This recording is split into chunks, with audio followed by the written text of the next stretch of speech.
Ladies and gentlemen, today is a brand new day, and with that comes more gaming news.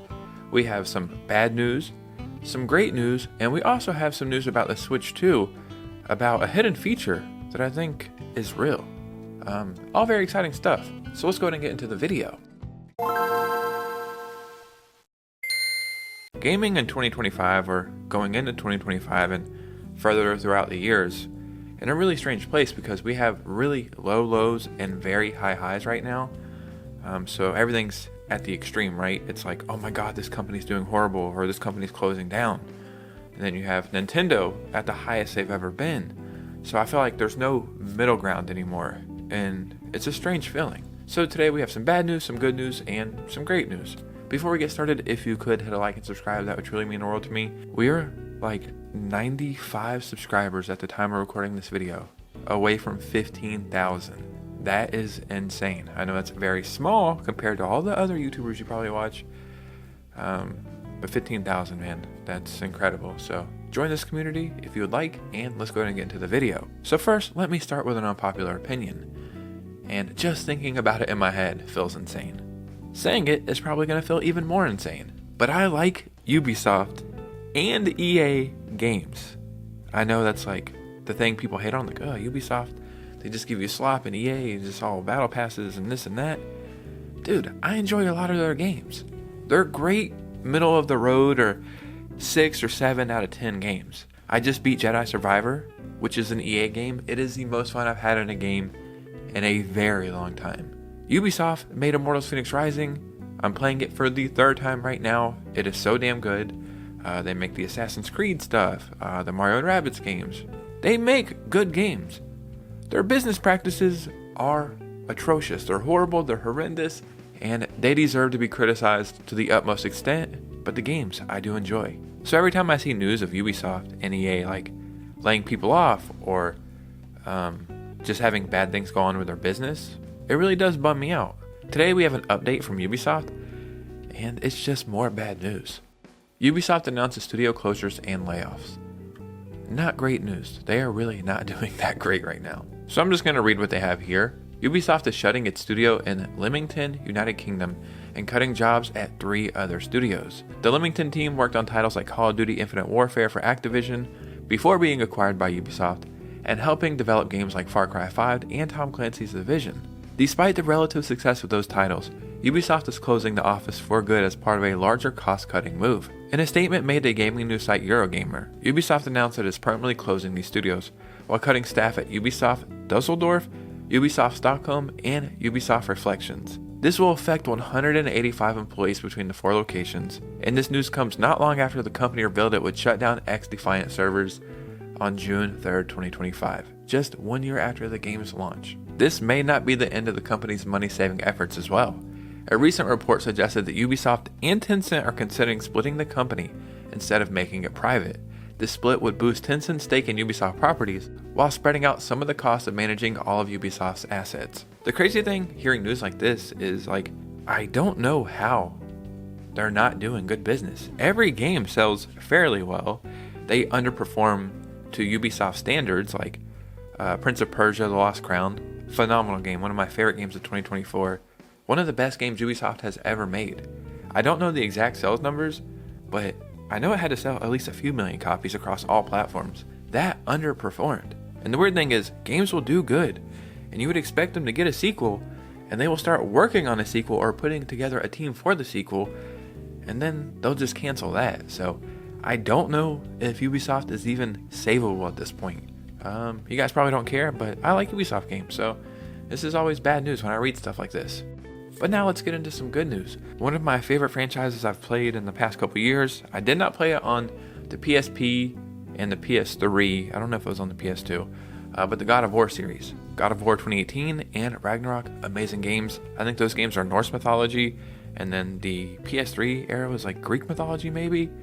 But I was like, man, this would be amazing if they tackled like a different mythology. We have a leak for that, and it sounds very exciting. According to a new report, Sony is likely working on a brand new God of War game set in Egyptian mythology. This information comes from Daniel Richmond, a well-known source for insider scoops and entertainment, who shared the news through a post on his Patreon. Richmond revealed that Sony is currently casting Middle Eastern actors for an unknown AAA title. He added that the project is likely to be the next God of War that explores Egyptian mythology. What a smart way to potentially find news about a game. It's like they're hiring voice actors that are Middle Eastern. It's probably not for any games we have out now. What could it be for? Oh, possibly an Egyptian God of War. Dude, sign me up. That sounds incredible. I tried to play Assassin's Creed Origins. I think that's the one that's in Egypt.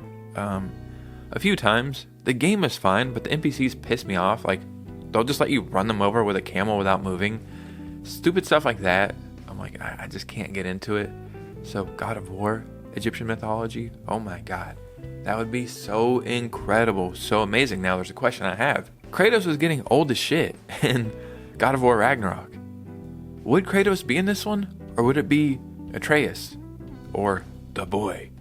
So, that's a question I have. Would it be an Atreus spinoff? Possibly. Also, they could do some kind of time thing where this is a different time in Kratos' life. And then that's how it's in Egypt. I don't understand like the God of War timeline at all. It's confusing as hell to me. But this sounds very exciting. And I think we're also getting a God of War remaster or maybe remakes of the whole Greek trilogy. I think that's what it is. So that's supposed to come to PS5 like very soon or get announced anytime really. So probably get that. And then they're probably developing this. So this is probably a 2026, 2027 launch if I had to guess. But yeah, God of War rules. Egyptian God of War, that would be so cool. Side note, two of my most favorite movies of all time is The Mummy and The Mummy Returns. They also have The Scorpion King. And every time I think about that movie, the CGI is so damn funny. Now let's move on. The Nintendo Switch 2 has been revealed probably for 10 days now or something like that. I watch the trailer every single day. It's a very insane thing to do. But it's really cool. It's really exciting. And I was noticing something in one of the trailers and I thought, whoa, I don't remember seeing that. So I searched it up and other people were kind of agreeing with the same thing. And I think there's a hidden feature on the Nintendo Switch 2 that opens up a huge possibility now that I think about it. So let's see what that feature is first. So here's the back of the Switch 2. And there's this little thing right here. I don't even know what you would call that, like a little dip in the console. And I was comparing it to my Switch Lite and Switch OLED. See, that's right by the game card. So we have the headphone jack here. So that's on the right side of the game card. It's not on the Switch OLED. On the right side of the Switch Lite, there's a screw right there, which is not on the Switch OLED. That is where this little dip is. And I think that's the microphone. I think that's a microphone, which would be so cool to have it built in the console. I have something else to compare it to. The PS5, I don't even know where it's at. Yeah, the PS5 has built-in microphone and speaker right here. I think this little hole right here is the microphone, and then I'm going to assume this is the speaker, right? I think that's exactly what that is on the Switch 2. And if that's the case, then Nintendo really is going to support voice chat, finally, like the entire generation, without having some dumbass Nintendo app that didn't make any sense. Now, another question I have seeing this, would they have microphones on the Joy-Con, right? Because if you weren't playing handheld mode, you wouldn't be able to use this. Do I have this thing right here? Maybe they could put it on this thing for the Switch 2, like you slide your Joy-Cons on, and then maybe there'll be a built-in microphone here, but I think that would be so expensive to produce. So could you put microphones on the Joy-Con? I'm trying to think of a smart area to put it. I don't see where it would possibly be able to go on the Joy-Cons, but yeah, I just didn't notice this. I even made a video about 20 major details from the Switch 2, and I went over frame by frame, and I did not notice this. I think voice chat is going to be a huge possibility, especially if we're going to have like these things where they're going to be able to have groups of 10 or 12 people, I think. 12 people, friend groups for Nintendo Switch Online users or something like that. This would be so fun for Mario Kart if there's 24 racers, 2 groups of 12. You have your 12 versus another 12, and you all have voice chat built into your Switch. Dude, are we going back to Xbox 360 Modern Warfare days voice chat? I don't know if kids these days could handle that. I would love for that to come back. Is it toxic?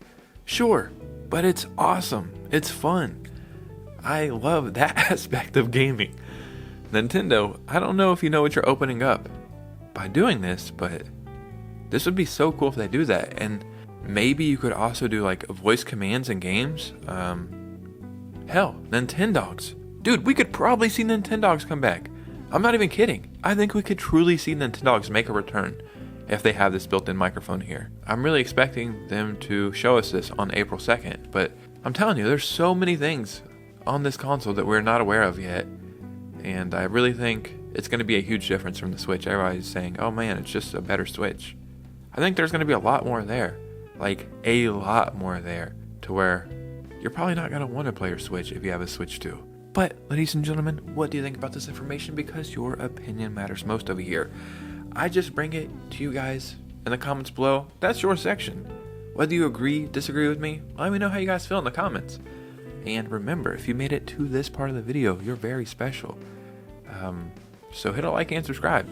And follow me on Instagram, because we are growing on both platforms. That's amazing. I think we have a really cool community over here. We might even be the next best thing. So join the community, and you guys know me. I'll see you very soon with a new video. Peace out.